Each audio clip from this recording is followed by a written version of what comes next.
नमस्कार, मैं क्षितिज अरोड़ा। हर चीज़ का ढिंढोरा पीटने वाली सरकार ने इस बार भी महिला आरक्षण बिल पर सिर्फ ढिंढोरा ही पीटा। हर बार माहौल ऐसा बनाया जाता है कि कुछ बड़ा और ऐतिहासिक कदम उठाया जाएगा, ढोल नगाड़े बजाए जाने लगते हैं, लेकिन जब काम की बारी आती है तब सारे दावों की हवा निकल जाती है, ढोल फट जाता है। विकास का एजेंडा लेकर सत्ता में आई बीजेपी एजेंडे के ही विकास में नजर आती है। यही फॉर्मूला अपनाया जाता है कि काम हो या ना हो, उसका शोर सुनाई देना चाहिए। काम पूरा होने से पहले ही ऐसा माहौल बना दो कि ऐसा लगे कि वाकई काम हो रहा है। ऐसा ही माहौल एक बार फिर कई सालों से लंबित पड़े महिला आरक्षण बिल पर 18 सितंबर से बनाया जाने लगा, जिसके तहत महिलाओं के लिए लोकसभा और सभी राज्यों की विधानसभाओं में 33% का आरक्षण लागू करने का था। यानी अगर आज के परिप्रेक्ष्य में देखा जाए तो लोकसभा की 543 सीटों में से 181 सीटें महिलाओं के लिए आरक्षित होंगी। ऐसी हवाएं चलने लगी, या कह सकते हैं कि चलाई गई, कि संसद का विशेष सत्र बुलाकर वर्षों से लंबित पड़े इस बिल को पास कर मानो तुरंत लागू कर दिया जाएगा। कई वर्षों के इंतजार में बैठी महिलाओं को आश्वासन का हल्का अनुभव हुआ होगा कि उनका इंतजार खत्म हो सकता है। 19 सितंबर को महिला आरक्षण विधेयक भारत के नए संसद भवन में पेश किया गया। इसका नाम बदलकर नारी शक्ति वंदन अधिनियम कर दिया गया। लेकिन इस बिल को पढ़ने के बाद इंतजार में बैठी महिलाओं का विश्वास आसमान से धरती पर गिर गया होगा, क्योंकि इस विधेयक में प्रावधान रखा गया है कि ये जनगणना होने और संसदीय सीटों के परिसीमन होने के बाद ही लागू हो सकेगा। यानी ये विधेयक 2024 के लोकसभा चुनावों में लागू नहीं हो पाएगा।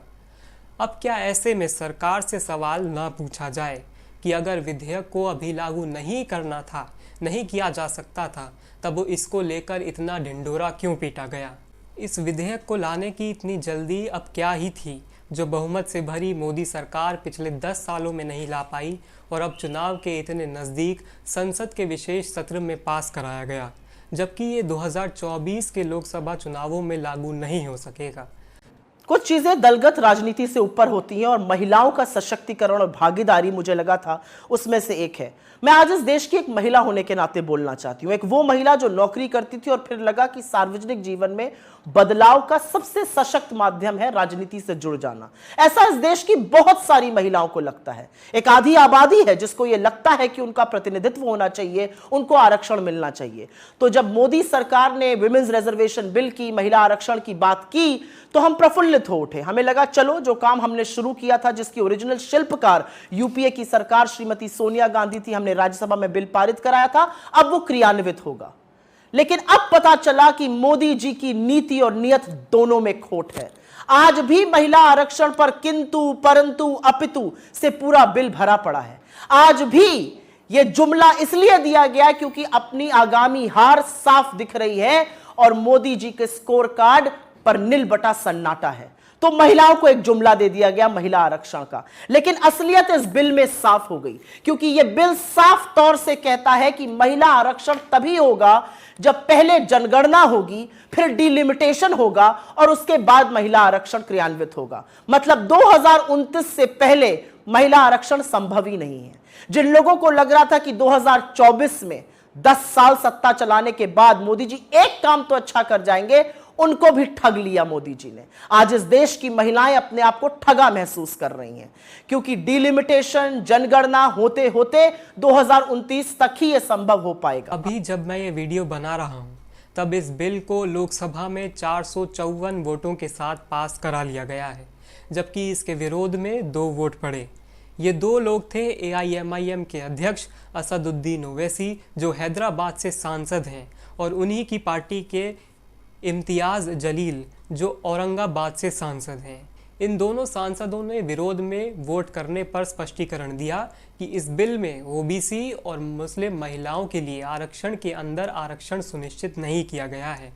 इस विधेयक के अनुसूचित जाति और अनुसूचित जनजाति की महिलाओं के लिए तो प्रावधान रखा गया है, लेकिन OBC महिलाओं के लिए कोई प्रावधान नहीं है। तब ऐसे में OBC महिलाएं इस बिल को स्वीकार कर पाएंगी? बीजेपी सरकार ने इस बिल का नाम बदलने के अलावा और कोई काम नहीं किया।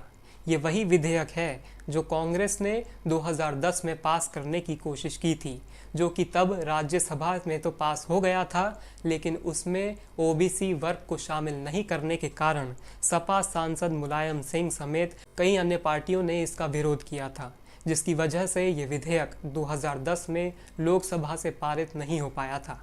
और अब मोदी सरकार ने इसी बिल को ज्यों का त्यों एक बार फिर पेश कर दिया। पिछड़े वर्ग को भूल गए, सबका साथ सबका विकास का नारा धुआं हो गया। जनगणना और परिसीमन की शर्तें क्यों रखी गईं? क्या इसे मौजूदा स्थिति में ही लागू नहीं किया जा सकता था? एक बार फिर महिलाओं को इंतज़ार करना पड़ेगा। जनगणना की बात से एक बात और उजागर हो रही है। पिछले 10 सालों में जनगणना नहीं हुई है, जो कि 2021 में होनी तय थी। 2023 खत्म होने की कगार पर है, लेकिन अभी तक कोई सूचना नहीं है। बात परिसीमन की करें तो इसमें भी समय लगता है, यानी महिलाओं के लिए आरक्षण के सहयोग 2029 के लोकसभा चुनावों में ही संभव हो पाएंगे। जब से ये ऐलान हुआ है कि संसद के विशेष सत्र में महिला आरक्षण विधेयक बीजेपी पेश कर सकती है, तब से इसको लेकर कांग्रेस भी ट्विटर के मैदान में मजबूती से कूद पड़ी और इस बिल को लेकर पार्टी की पहल का इतिहास बताने लगी। पूर्व प्रधानमंत्री राजीव गांधी के बयानों से लेकर 2010 की मनमोहन सिंह सरकार के समय के प्रसंगों को पेश किया जाने लगा। सोनिया गांधी के द्वारा प्रधानमंत्री मोदी को महिला आरक्षण बिल पास करने को लेकर लिखे पत्र भी दिखाए जाने लगे। वहीं सोनिया गांधी से जब बिल सदन में पेश होने के बाद मीडिया ने रिएक्शन मांगा, तब उन्होंने इसे अपना बताया। तो वहीं प्रधानमंत्री मोदी ने सदन में भाषण देते हुए कहा कि भगवान ने ऐसे पवित्र कामों के लिए हमें चुना है, यानी क्रेडिट लेने की होड़ चलती जा रही है और चल रही है। महिला आरक्षण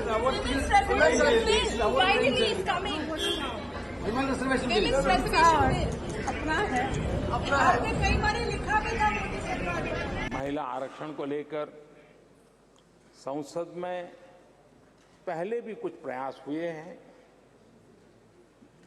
1996 में इससे जुड़ा बिल पहली बार पेश हुआ था। अटल जी के कार्यकाल में कई बार महिला आरक्षण का बिल पेश किया गया, कई बार, लेकिन उसे पार कराने के लिए आंकड़े नहीं जुटा पाए और उसके कारण वो सपना अधूरा रह गया। महिलाओं को अधिकार देने का, महिलाओं की शक्ति का उपयोग करने का वो काम, शायद ईश्वर ने ऐसे कई पवित्र काम के लिए मुझे चुना है।